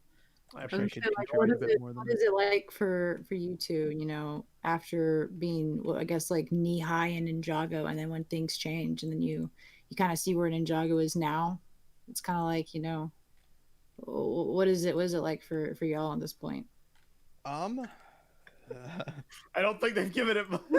I was like now. I mean, Like, because that's a difficult thing to answer, Haley, because yeah, like it, having been out of it, it's like Yeah, they it's don't hard know what to I'm not asking you to quantify. get back into it, but it's more like if you just stick your head back in and you kind of No, look no, at no. it.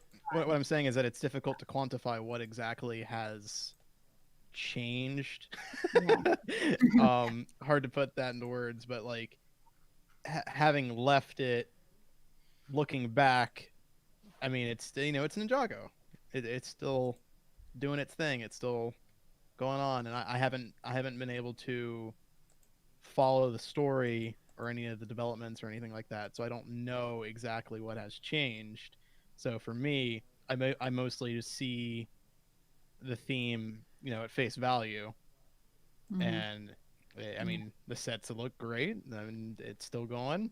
The TV show looks great, and that's basically as deep as it gets for me. Mhm.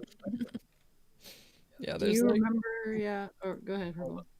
there's like more than 20 people in the fandom now, and I don't know who anybody is. Yeah. See, with Var has like a very like well reasoned like life evolution perspective documenting his relationship with Ninjago. I'm more interested in the fact that you checked out during the season all about dragons, Purple. That's what I find most fascinating. It's like literally they go to the dragon realm. Well, I guess I'm stopping watching.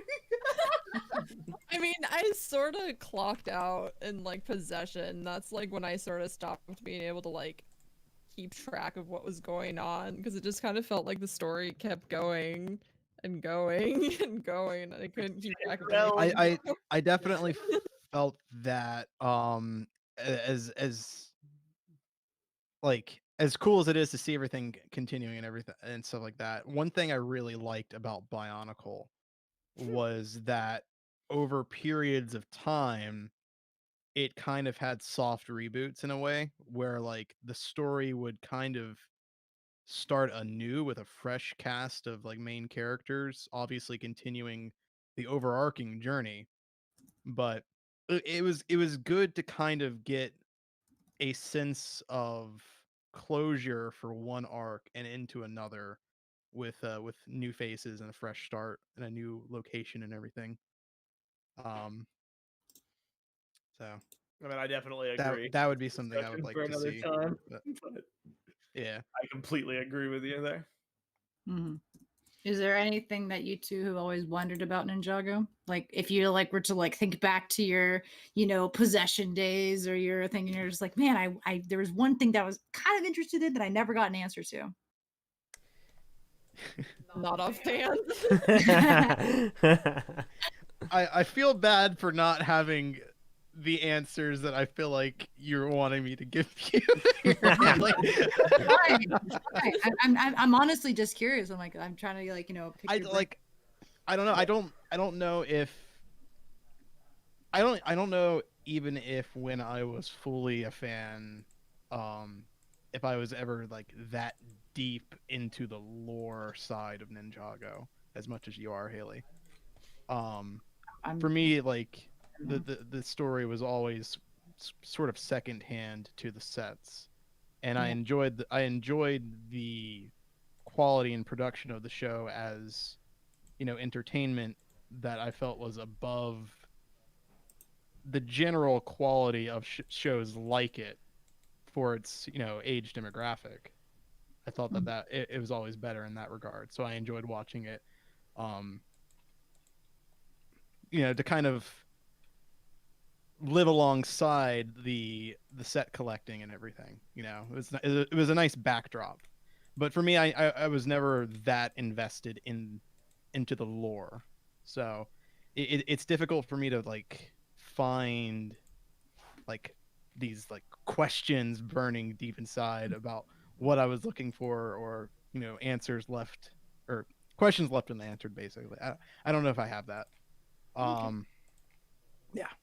Also, seeing as I haven't caught up with the show either, and I'm several seasons behind, I don't know if there's anything that, even if I was wondering about or thinking about or wishing there was more of, if that hasn't already been addressed in future seasons that I haven't seen yet. So, I was curious to see if you had any burning questions that actually got answered. It was okay. like, I've always Cole's wondered mom. about this. Cole's mom? Yeah, that was something I actually wondered about a lot, like when I was in the fandom. She did. Yeah, I figured. Figured, yeah. Yeah. How'd she die? It's a great question. I think it's Oh. illness. She got sick, It's and sick, they yeah. didn't say if it was like cancer or if it was another unspecified illness. But she was like bedridden for a very long time. Oh, hello, dogs. And then Pulled her eventually she rock passed at her away. because he agreed with her, and then she died. Oh my goodness. Wow. That went dark. My gosh. Well, I mean, you should like hear some of the storylines we explore with those people. I mean, also Jay's mother, and her relationship with her father. Oh my what's the gosh. deal with Skylar's mother, and Chen and Skylar. That, I mean, You know, Skylar's a character. what is the reason for Lily's illness? Stuff like that. I mean, we really go there knowing, okay, these are our options, and then we may pick one at some point. But it's like we never plan too far ahead, actually. That's all right. We don't either. I will say that one thing I remember prior to kind of exiting the fandom is that I definitely wanted to see more of Skylar as a character. And I believe that is she's been further in the story, right? Literally, I think you told me that. Right after you left, right after you stopped, she came back. Right. So I think you told me that like a few weeks ago, and I was happy to hear that. But that is definitely something I remember. Is like, I really like Skylar. I want to see more Skylar. Skylar's great. So Mhm. which is a challenge because she's very inherently powerful. So it's like, oh well, Whenever she comes along, it's like, oh, everybody watch out, Skylar's coming through. Yeah, it's when you create these heroes, you need to make sure you build in your kryptonite immediately. You know, Yeah. you can very easily overpower people. Kryptonite is important. So, all right. Well, I I think hope that satisfied your question. it did. I thought that was awesome. Like I said, I enjoy, you know, picking y'all's brain, and I'm so glad that you guys agreed to come on to celebrate, you know, the legacy of Ninjago and whatnot. Yeah, no problem. I really enjoyed listening to that exchange. It's like, wow, there's some people that has actually moved on with their lives. It's for everyone now. That's just great. Holy crud. Well, there's actually regular people on TTV. But yeah, I think we're about ready to. Is there anything else I wants to say? You know, happy 10-year anniversary Ninjago and whatnot. Is there any other comments? You know, Tommy, or does Tommy have any comments? Or I think Var and Purple have any comments? it might be time. It might be time for me to bury the hatchet. Do it. Tommy. T-Man. The big T. I know that we haven't always seen eye to eye on a lot of things. We've had kind of a long and winding relationship these past 6, 7, 8 years. I know that This should be my speech. in my youth I've said some hurtful things. Mainly I about feel like this should be my speech. namely about the worlds that you birthed into this world. The ones such as Chima and Chima. Oh, okay. Mostly Chima. I might have said some things that in my youth were brash and ungrateful. And I'd like to start anew. I'd like to turn over a new leaf and formally apologize for the ignorance, the arrogance, and the immaturity of 2013 to potentially, depending on your point of view and whoever you are now, LJ. I'm sorry. I will Takes echo a that, shot. except seriously. We were jerks back then. Now, it takes a big man to realize and admit when he was really, really, really, really, really wrong, and I appreciate that. Thank you. Thank you. No, but it's been a joy to follow you guys, and this is what actually one of my pet peeves is. I love everything that I've done. It's not all everything has been perfect. Absolutely not. But I really think it has served a purpose, and I think it's everything we're doing is not just disposable. And I think we also get to a point where this has probably run its course.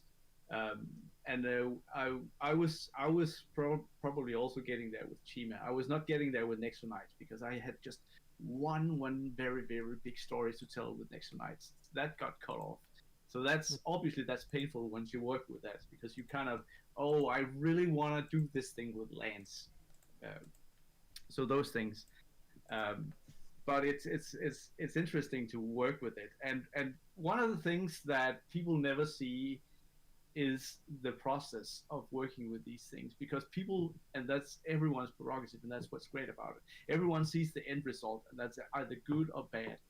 But if you view that through the lens of how it was created, under which condition it was created, then something mediocre or even bad can actually be miraculously good, given the circumstances on which it was created. And I'm not excusing anything that I've done, because I absolutely love the outcome of everything. But sometimes, given the process, this was as good as it could get at the time. So, and that's also, that's also what I feel about something like Hands of Time. Yeah, it's actually pretty good given what odds we were up against at the time. Tommy, you just eloquently put into words a sentiment I've always approached that I end up just saying very clownily, It's like what I refer to as, you know, my enjoyment of the meta Oh of my things. gosh. It's the I'm not even joking, this is serious. It's the design philosophies and stuff can inform a product, and I 100% agree with you on that. You put that way better than I ever have. I think, well, heck, it just reminds me, broken record time, it reminds me of the Bionicle community with the Bionicle stars. I remember I've always been a staunch proponent of them because were they necessarily good sets? No. Were they the best that they could be? Probably. And given that the Bionicle team really had to fight for them to even exist, is to me enough to be grateful for their existence, that we got that final wave and that final story. So I completely understand where you're coming from. That makes a lot of sense. However, so you guys gonna fully respect Marshall Leone now?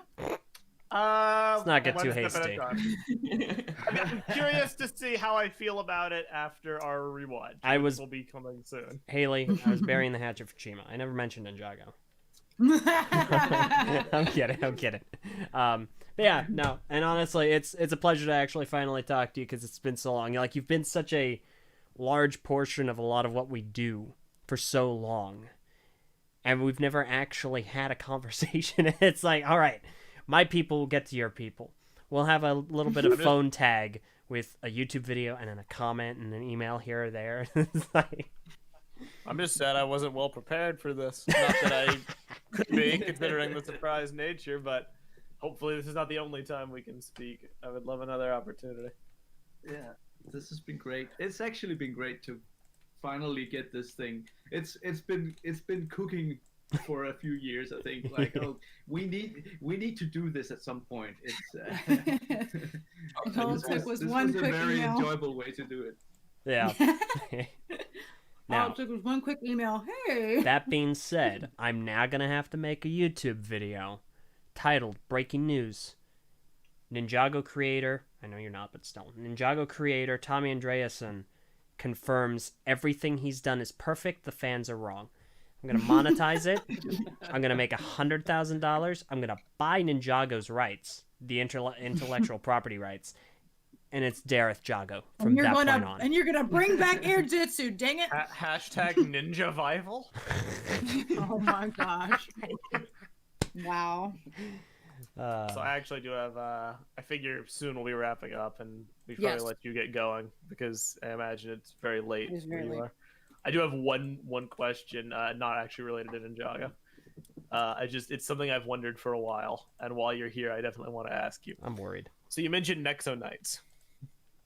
It is my greatest shame, and it's something we've talked about publicly. LJ and I never actually watched Nexo Knights. That's And it was not because it was... We watched 5 episodes. We never finished Nexo Knights. We watched 5 episodes. We barely started it. And it was not because of any strong dislike for the show or anything. It was simply a matter of timing and what we were doing at the time and where our content was at and where our interests were at. We never watched it. I want to remedy that at some point for a few reasons. Number one, because of how positively you speak of it in terms of your own, views towards the project. And also just because I don't like leaving things incomplete. It's the only TV show that LEGO's produced that I've not seen in full. I know that it did not get to complete its story. I know that it was cut off. You allude to that fact that there were, stories you had planned. If you ever have the time or the ability, would you ever consider the prospect of finishing that story in a Way of the Departed-esque format through written serialization, just so it has a conclusion? Because it stands, unless I'm mistaken, as the only, I guess with the exception of Hero Factory, one of the only LEGO story-driven themes to not have a proper ending. Exoforce. Even still. One of the only ones that Atlantis. the creator's actively still doing things. So would you ever consider Johnny doing Thunder. that? Well, I mean, there's actually just a few loose ends in Nexo Knights. One of them being Ruina Stronhardt, which is Clay's mother, where Clay kind of ended up his arc. And obviously, then you still have Monstrux out there. You don't know anything about this. He's inside a crystal now. I could know actually context. I followed the set. Okay, I could have actually wrapped that up very nicely in the last episode, and I had the ideas to do that. However, Next on Ice would continue into the next year, and there would be this app game, and there would be another concept, the concept in which we were originally going to tell the ending of that story. So I didn't get the opportunity to wrap up the story in the TV show because that would have disconnected the play theme that would come after it and the update of the app. So that's something like I lament, which is a total shame. But I would love to tell that story, and I would love to do it, especially with Mark Hoffmeyer, who is my partner in crime on that thing, because we had such fun developing and writing that story. Yeah. But I also the interest needs to be out there to do it. Makes sense. And I do think like Next on Ice definitely drowned in some sort of there just wasn't space for it at the time. Yeah. And I guess it wasn't different enough for Ninjago either.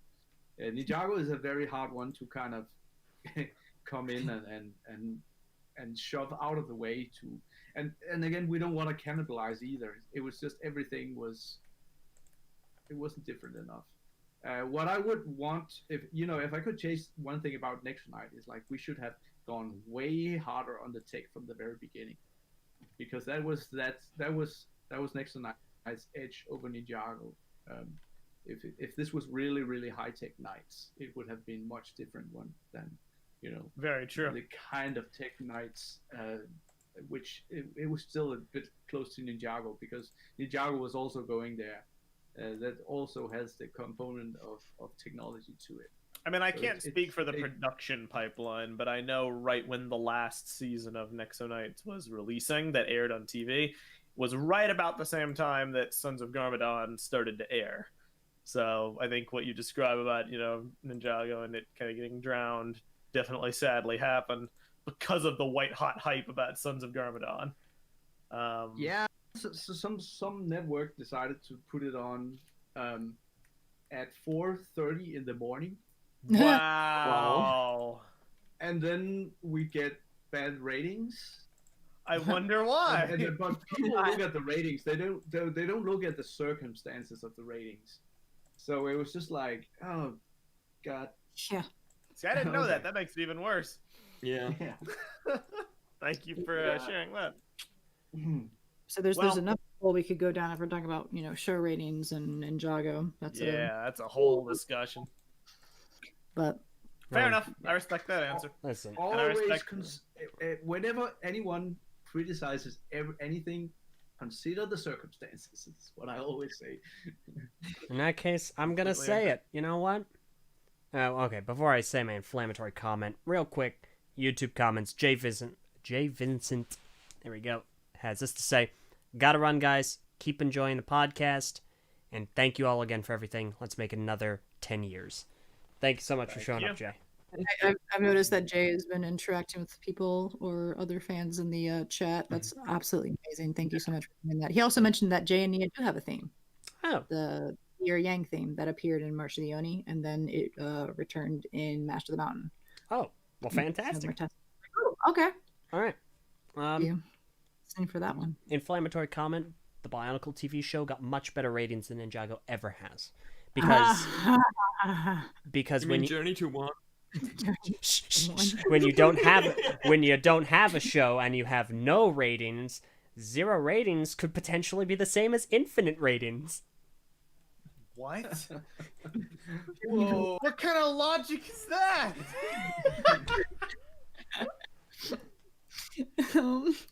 LJ, why? The opinions of TTV do not reflect that. All right. All right. I mean, yeah. I could ask a bunch more, but I'll save it for a future time. Yes. So I'm just glad Ninjago's still going, and I'm looking forward to what is in the pipeline. I've certainly criticized, but I have no plans of stopping watching. I'm in it till this goes away. So you will always count on my support because the quality speaks to it, but also I respect the passion you guys show. And I do think it's important that you interact with the fandom, and I really do thank you for doing that. I think it helps people get connected. Mm-hmm. So that's basically all I got to say. Yeah, I think. Is there anything else? I'm good. Yeah. All right. Well, once again, to celebrate this day, as this day comes to a close and we get to celebrate this landmark for the rest of the year, happy 10 years to Ninjago. What an amazing moment for this franchise. How far we've come. I feel so old. Oh man. Says a man in his 20s. Bar has the weight of 40 years. Before we go, we've got 2 super chats we're gonna quickly take care of before we wrap up. First one was from Adrian G for $4.99. Said, "I want to thank you, Tommy, for all that you've done for Ninjago. Looking forward to the future of Ninjago. We love you." Amen. Oh, thank you. That is how do I get those $4.99? Here, we'll go over the fine print in the contract we had you sign before you showed up, just after the podcast. And then secondly, Magic Ninja 6195 for $5 as a question for you, Tommy. Mm-hmm. She says, "Would you rather fight 100 Grundle-sized tree horns or 1 tree horn-sized Grundle?"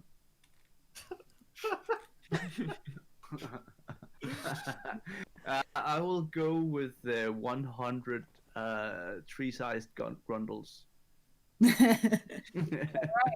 Was that an option? So Grundle-sized tree horns.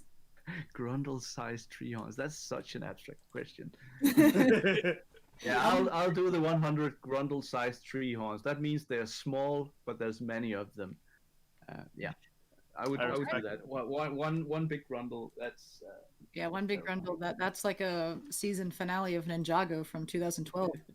Yeah, I'm not going there. When's the next Ninjago creature? Oh my gosh! You and more random Ninjago creature. Yeah, we had fun with those in Master of the Mountain. Like, Yeah, there's so many of them. Monsters. Yeah, I love them. Great. There's the big turtle. They're one of my favorite things, the distinctly non-Lego creatures. Krabby. We need a book to follow the Ninjago creatures because there's a lot of them. Like, like Nimbus shows up and we're like, what the heck is that thing? But anyway, well, I think that's gonna go ahead and wrap us up for the day. Once again, a huge thanks to Ninjago for making it this far. We'll be here for another 10, 20, 30, 40 years.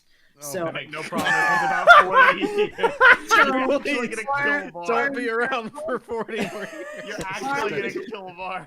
Var and Purple, I'm looking forward to you returning for the 50th anniversary of Ninjago. Oh my gosh.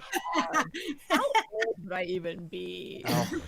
Statistically, I'll be dead before that. Yeah, I don't think Tommy would even be around. We got 3 Onimax and resurrect yous for the podcast. He won't be the Tommy that you knew. There would be no good left in him. Tommy comes on. No Ninjago left, just Chima. I love Bionicle. But everyone who's watching, please go and support everyone's tributes and projects and everything for the 10-year anniversary. Let's share the love with through the community, through the creators. Let's just have a year-long party for Ninjago. And don't forget to unsubscribe. Oh my gosh! oh my gosh! And ignore that like button. Oh no! You don't even need to comment. There are 2 of them now. Smash that unsubscribe button. And forget about Ninjago ever happened. Let's move on to Monkey Kid. I'm down. I'm down. Hey, Tommy, you seen Monkey Kid? Yeah. It's good. It is. Yeah, It yeah. is. It's very good. Monkey Kid's very It's like good. you know, now we're working from home, but I'm sitting right next to the guy who's doing Monkey Kid. We have this a bit of a rivalry going on between us. Like, who has the better Asian-inspired theme here? Oh, God. The rivalry lives on. That's awesome. I love it. Nothing wrong with competitiveness. So Mhm. Yeah. yeah. You want to fight about it? As iron sharpens iron. Franchise sharpens franchise. But actually, you know, when that fight scene from Monkey Kid made its rounds on social media, that got so many likes and so many views. I was like, I've been building this freaking thing for 10 years, and now what the hell's happening here? Just because it's 2D animated and a little flashy, man. Yes, 2D animation is the way to go. All about that It's not 2D, too late. yo. We could start all the way over. Just completely reboot the show in 2D. Ninjago, no, they did. Ninjago does have 2D animation at times. Yeah, but I mean like the whole show. Like just redo it all in 2D. I would actually I'll- I'd watch to see the pilot. I will say like Narakan, just be careful what you wish for. Oh no. Oh, Oh no. Oh no! Oh yeah. All right. Well, That's a good way to leave it. So be careful what you wish for, and Breaking Yeah. news. Ninjago creator and CEO of LEGO, Tommy Andreasen, has confirmed Ninjago will only be 2D from this point on. Thank you for that headline. Not on my watch, baby. well, if you want to go ahead and cue the music. all right. Fair enough. Come into the music cue. Thank you, Messobot. oh, that reminds me. The intro is really quiet, Messa. Man, I'm not playing it. Wow. Anyway, thank you all so much for joining us today, and of course, Oh, it's thank rhythm. I you, see. Tommy, for joining us for this wonderful 10th anniversary podcast. I have been your Sensei Wolf. I'm LJ. I'm Messa. I'm Sakota. Avar. And I'm purple. And this has been NINJAGOcast. 10 years of NINJAGO, you're And this was the last episode of NinJagoCast. It's been great, guys. We'll see you next time in the afterlife, I guess. No, don't listen to this. He channel. doesn't know what you're talking about. We're canceling the show and the channel. Haley's fired, and yeah. Well, if it happened to one Ninjago Cast Sensei, it has to happen to the other.